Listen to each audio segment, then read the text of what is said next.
Good morning, ladies and gentlemen, and welcome everybody to the second in our three-part series of Regulatory Insights webinars, this one titled Governance Takes Center Stage.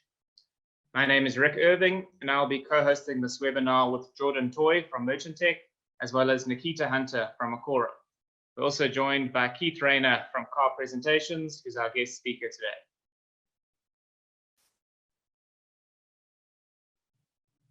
In terms of the agenda this morning, Keith is going to kick us off with a JSE listings requirements refresher, a presentation on the amendments to the JSE listings requirements in terms of Service Issue 27, focusing on corporate governance. Jordan will then take you through an update on the timing of the transitional provisions relating to governance matters. I'll then be having a look at the impact of COVID-19 on shareholder meetings, and Nikita is then going to close us out with a presentation on Director Tenor, before we do a brief Q&A session with the time that we have remaining. So if you do have any questions, please drop them in the Q&A section at the bottom of the screen as we go, and we'll then address all of those at the end. Please also specify who the question is addressed to, and if we don't have enough time to get to your question, we're happy to pop you an email and engage further.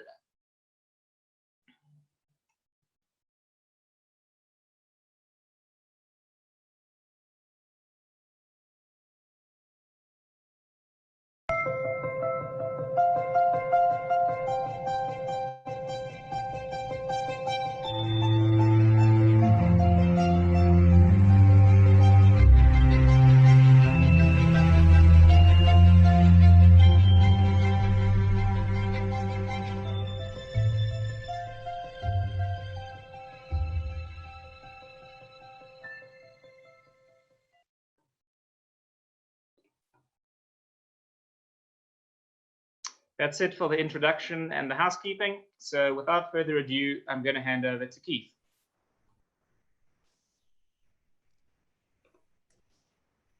Thank you, Rick.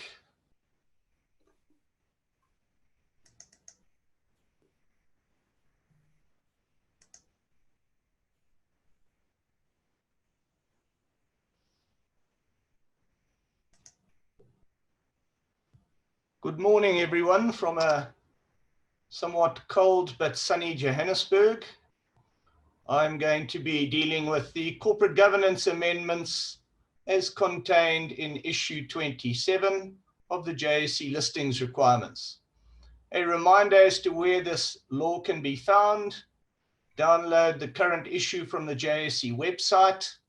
Any bulletins that may be issued will add to the law. Remember to check all guidance, notes, and letters. Those three elements comprise the current law, and look out for any announcements on proposed amendments going forward. My presentation will show insertions in underlined blue and deletions in red struck out. The transition letter applicable to today's presentation that I'm giving you deals with disclosure in the annual report and annual financial statements, which is effective for years ending 31 December 2020 or later. So it will only become effective at a future date. It deals with disclosure of public shareholders in the annual financial statements, which I dealt with in the last webinar. Board diversity policy in the annual report, which we will deal with today. Audit Committee consideration of group reporting procedures, we will deal with today. The assurance statement by the CEO and Financial Director on the annual financial statements and internal controls, we'll deal with that today. And sponsor update of the procedures manual we dealt with last time. Looking at the first amendment, disclosure by the Social and Ethics Committee, stating that it has fulfilled its mandate. I dealt with in the last webinar. Note that it's required for all PLSs, prospectuses, and annual reports on a continuing obligation basis. And the second point is the statement by directors regarding compliance with the Companies Act and Listco's MOI. This is also required in PLSs and prospectuses, and also in the annual report on an annual basis. The material risks that must be determined by Listco are also required to be disclosed in a PLS and prospectus at date of listing, and also as an annual reporting obligation in the annual report. And I also dealt with this last time. Note that the material risks principle also must be considered and dealt with when dealing with the measurement and determination as to whether information is price sensitive or not. So we will add the material risks to that part of Practice Note 2, 2015, dealing with material effect on share price.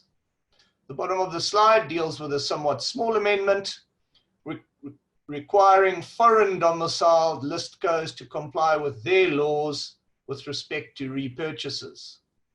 Moving on to audit committees with respect to specific corporate governance, no change to the requirement to review the financial director's expertise and experience. The change is in bullet 2 on the slide, which requires the audit committee to consider all group-wide entities with respect to obtaining the relevant financial information, giving rise to the compilation of IFRS-compliant consolidated group financial statements. This should not be problematic for audit committees, and they should be effecting this anyway. Otherwise, they would not be able to sign off on the group consolidated financial statements. So this has found its way into this particular governance requirements now on a specific basis. The third requirement by audit committees is unchanged: suitability of appointment of audit firms and audit engagement partners. So the fourth point in terms of this amendment is the requirement of the audit committee to ensure there's a separate resolution dealing with the proposed appointment of audit firms and audit engagement partners. Moving on to the broad-based diversity policy listed companies are required to effect for the reporting post year-end. We find a change from the race and gender diversity policies to a broader inclusive diversity policy, which deals with all the different attributes you can see on the slide. So we are dealing with gender and race and culture and age and experience and so on. What listed companies might find from time to time is a conflict between each of these attributes. In other words, do you go with a very young smart person or possibly a much older skilled person? And that will be something to be determined by the board or the committee dealing with it. And this requires disclosure annually with respect to compliance and non-compliance.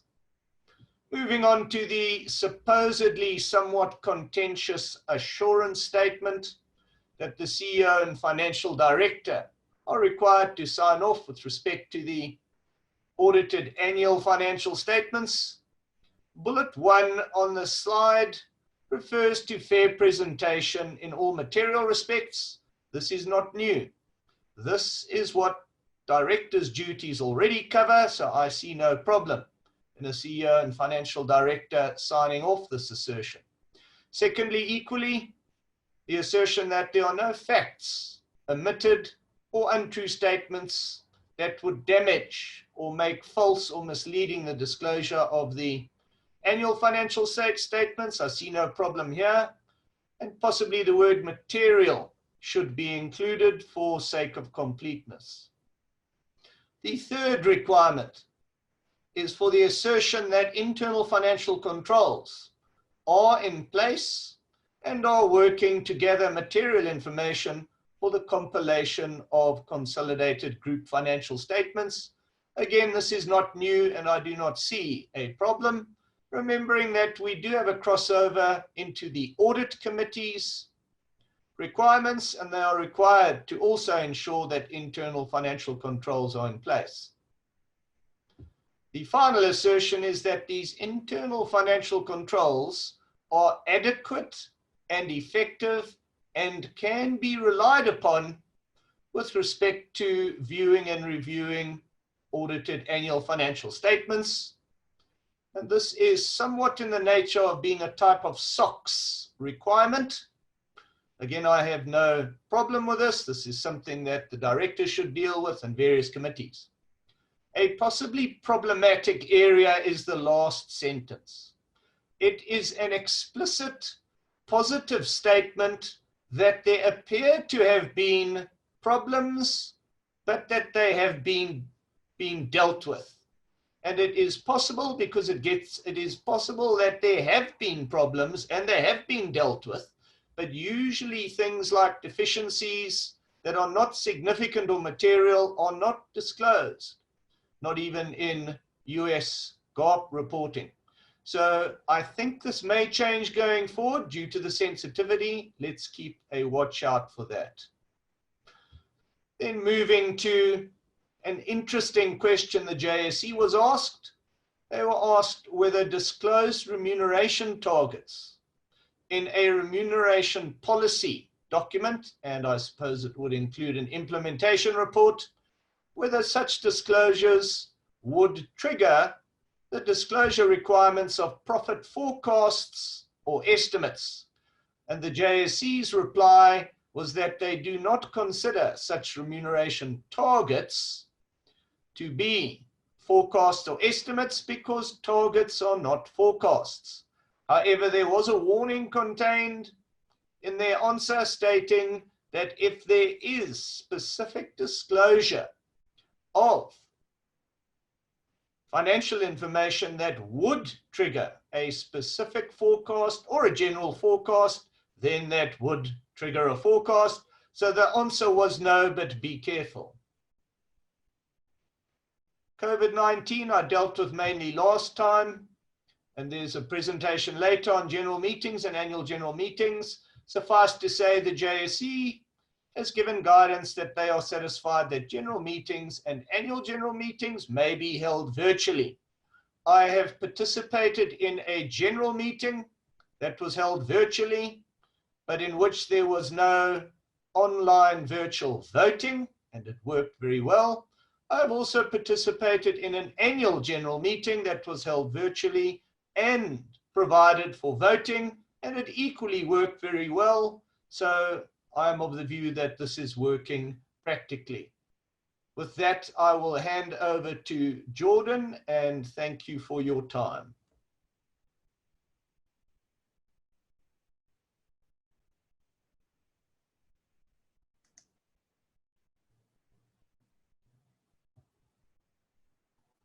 Thank you, Keith, and good morning, everyone. My name is Jordan Toy, and today I'll be unpacking the JSE's letter on COVID-19's impact on the transitional provisions, specifically as it relates to governance matters. Now, to briefly provide some background, the JSE made amendments to the equity listings requirements last year, as covered by Keith in his presentation. These amendments became effective on the 2nd of December 2019. However, notwithstanding this effective date, the JSE understood that issuers, sponsors, and designated advisors required sufficient time to ensure these changes were implemented correctly, and so the JSE released a letter on 22nd November 2019 explaining that certain of these amendments only apply to issuers with a year-end on or after specific dates. Now, as you're all aware, a lot has happened in the few months since December, and therefore the JSE released a further letter on 25 March of this year, which essentially moved some of these dates further out, giving issuers more time to come to grips with these amendments. There are 6 different items to which the transitional provisions apply, and in line with the governance theme for this webinar, I will be focusing on the compliance with applicable laws, board diversity, the Audit Committee, and the CEO and Financial Director confirmation items. As you can see on the next slide, the leftmost column shows the items from the listings requirements that was amended by the JSE and to which the transitional provisions apply. The 2 columns alongside this show the issuers who these amendments will apply to and when, based on their year-end dates. So, to illustrate with an example, if your company's year-end was, say, March 2020, then under the original transitional provisions, indicated in the center column on this slide, you would have needed to comply with all of the amended requirements, except for the CEO and FD confirmation, as your year end is after 28th February 2020, but before 30 June 2020.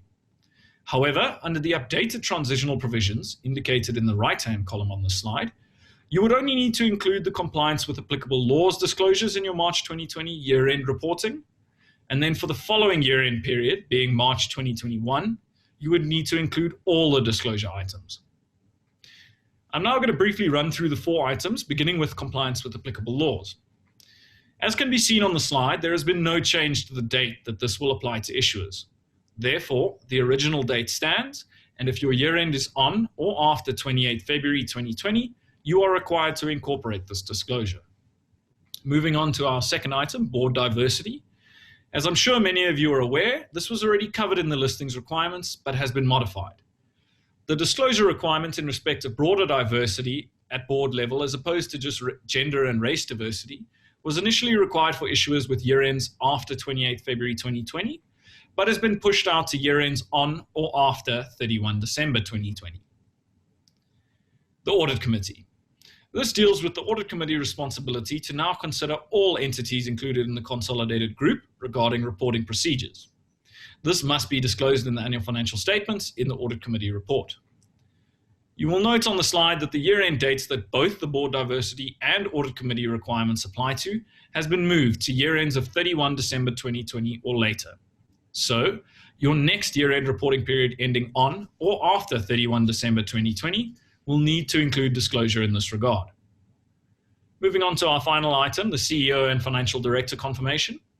This deals with the requirement for the CEO and FD to provide a positive confirmation that the annual financial statements fairly present the financial performance, no facts have been omitted, and that internal financial controls are in place and are adequate.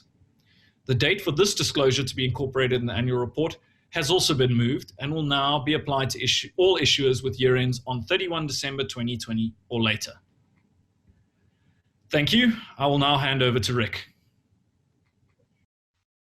Thanks, Jordan. As mentioned, ladies and gentlemen, I'm going to be taking you through the impact of COVID-19 on shareholder meetings, as well as going through some considerations for issuers in respect of virtual meetings. Now, in the JSE's letter of 19 March, they reminded issuers of Section 63(2) of the Companies Act, which allows for shareholder meetings to be convened and held through electronic means and communication, provided that the issuer is not prohibited from doing so in terms of their MOI, and the electronic communication employed enables persons participating in the meeting to communicate concurrently with each other without an intermediary and to participate in an effective manner. So firstly, where the MOI prohibits electronic communication, and given the uncertain world that we currently find ourselves in, we'd suggest that issuers take this opportunity to amend their MOIs and obtain shareholder approval, therefore, at their next shareholders meeting. We're happy to assist in this regard if you'd like to get in touch should you require any assistance. And secondly, there are a number of different service providers and platforms being employed by issuers in respect of virtual meetings. And we'll unpack some of the considerations in this regard in the upcoming slides.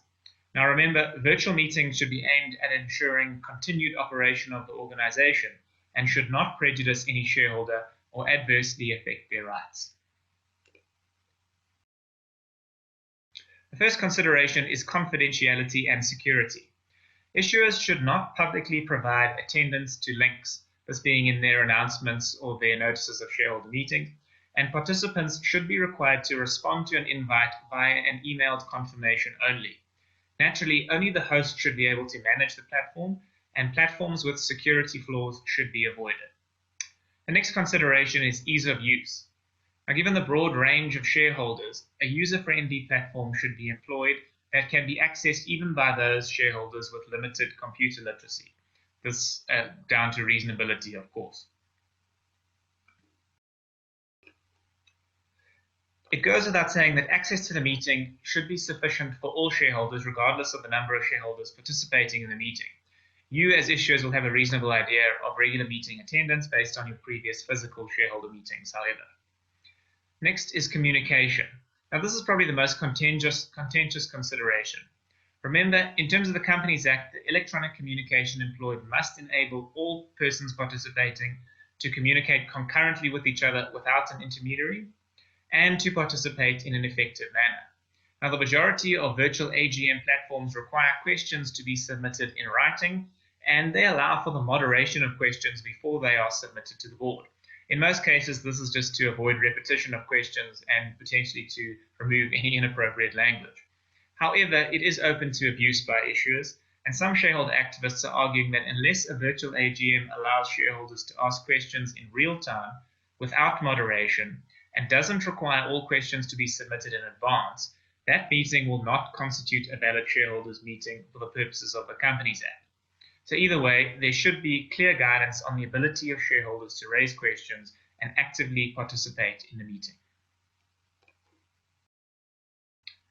In terms of lodging of proxies, remember that a time bar can no longer be placed on the delivery of proxies, and so the transfer secretaries will need to have the ability to receive and verify proxies right up until immediately before the shareholders meeting, or immediately before votes are cast in favor of the resolutions at the meeting. In the case of a virtual meeting, these would typically be emailed, and so facilities to receive such emails should be in place and monitored at the meeting itself. Now, as it relates to voting, the majority of votes will be received via form of proxy or instruction from the CSTPs prior to the meeting. However, should a proxy or a letter of representation be received by the chairman at the virtual meeting, facilities will need to be in place for such votes to be taken into account. There are a number of platforms which allow this to be done in real time, either via an app or a web-based system. Moving on to the notice of the virtual meeting. Now, where a notice of a physical meeting has already been issued, issuers are typically converting the physical meeting to a virtual meeting and issuing an announcement or a fresh notice of meeting to shareholders, providing details on how shareholders may access the meeting electronically. So where a further notice period is required, the meeting is typically postponed to a later date as required, and this is included in the announcement. In instances where the notice of meeting has not already been issued, issuers are typically given the uncertainty around future restrictions following one of two approaches.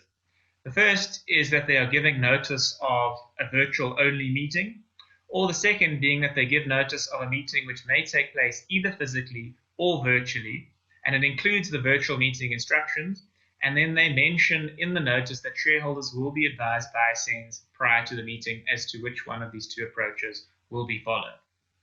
Thank you, ladies and gentlemen. That's all from me. I'm now going to hand you over to Nikita. Thank you, Rick.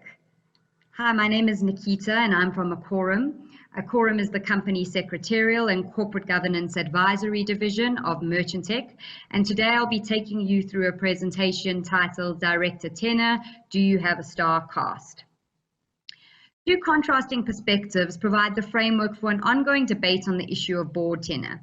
The expertise hypothesis holds that directors serving for long periods of time acquire extensive knowledge about the company and are therefore able to more effectively serve shareholder interests. The management friendliness hypothesis, on the other hand, suggests that long-serving directors risk losing their objectivity and become more likely to befriend management than to represent shareholders. As you will have seen in the media, boards are experiencing pressure from shareholders over the tenure of non-executive directors. The issue regarding long tenure directors is a perennial one and has received heightened focus as a result of recent significant corporate governance failures. Netcare shareholders voted for two non-executive directors to be removed because of their tenure after 20 and 21 years of service to the board. In addition, concerns were raised at ComE's recent annual general meeting about the long tenure of board members. The 2019 non-executive directors report by PwC shows that the total number of non-executive directors serving on the boards of active companies on the JSE was 2,402, which is 145 more than in 2018. Both the mean and median age of chairpersons and non-executive directors has remained at 55 years over the past 2 years, with some variation across industry sectors. In addition, board tenure for non-executive directors has shown an increase for both chairpersons and non-executive directors to 7 and 5 years respectively. A growing number of countries have adopted tenure-related guidelines or restrictions for independent directors. Most countries adopt a comply or explain approach to regulating tenure, recommending a maximum tenure for a corporate director between 9 and 12 years. In the United States, a recent survey shows that 15 years on the board seems to be a typical time frame for mandatory retirement for both small and large cap companies. Many investors and shareholder activists view tenure as an integral to issues of board composition, succession planning, diversity, and most of all, independence. Some institutional investors have gone so far as to propose that after a certain length of tenure, non-executive directors should no longer be considered independent, and have begun to incorporate director tenure considerations into their company valuations and voting recommendations. King 4 and the JSE listings requirements do not take a hard and fast approach to the length of non-executive directors' tenure. The JSE have introduced a requirement noting that issuers are required to adopt a policy on the promotion of broader diversity on the board, focusing not only on gender and race as the present case, but also on the promotion of other diversity attributes such as age, and the company must publish its performance against the policy annually. King 4 notes that a non-executive director may continue to serve in an independent capacity for longer than 9 years if, upon an assessment conducted every year after 9 years, it is concluded that the member exercises objective judgment. A number of concerns have been highlighted in the debate. On the one side, research articles make reference to group thinking becoming a red flag when non-executive directors serve on a board for too long, and that without knowing it, even the most dedicated director is likely to become less liable to ask challenging questions. Another concern is that the reappointment of non-executive directors every 3 years can become automatic. It is hard to undertake a thorough and objective assessment of the value a particular director has added and is likely to add. On the flip side, if the board were to take the view that non-executive directors serving more than 9 years were in fact no longer independent, this could limit the usefulness of a board's most experienced directors by precluding them from serving on the key committees like the Audit Committee, where their expertise may be most valuable. Research seems to think that this balance between the need for new blood and the value of experience does shift.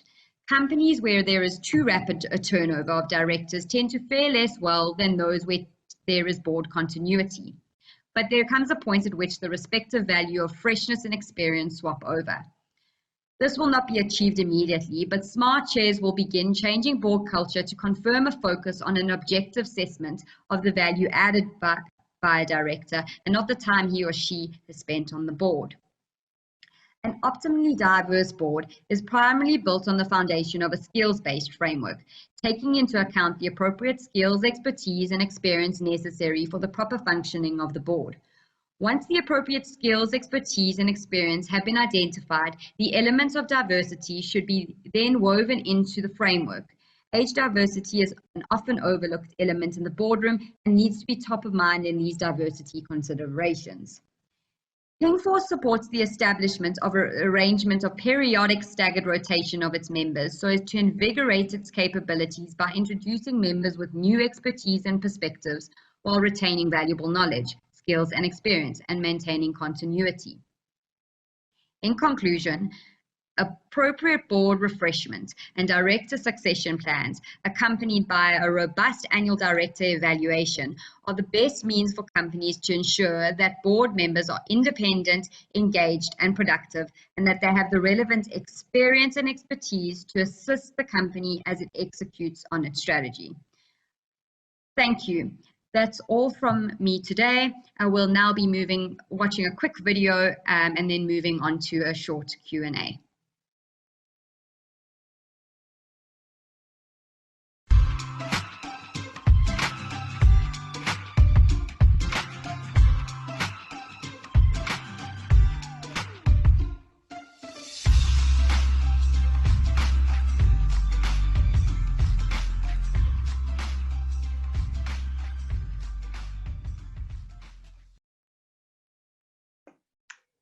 Thank you, ladies and gentlemen. That concludes the presentations for this morning. We've received a couple questions and we've got a few minutes left, so we'll address some of them now. But remember, should you wish to have a one-on-one with the team, pop a comment to the panelists or an email after the webinar at sponsorteam@merchantech.co.za. and we're happy to set up a virtual meeting. So the first question is for Keith, which he's answered in the Q&A section below already, but just for the benefit of those who are just listening in, I'm going to pose it to him again.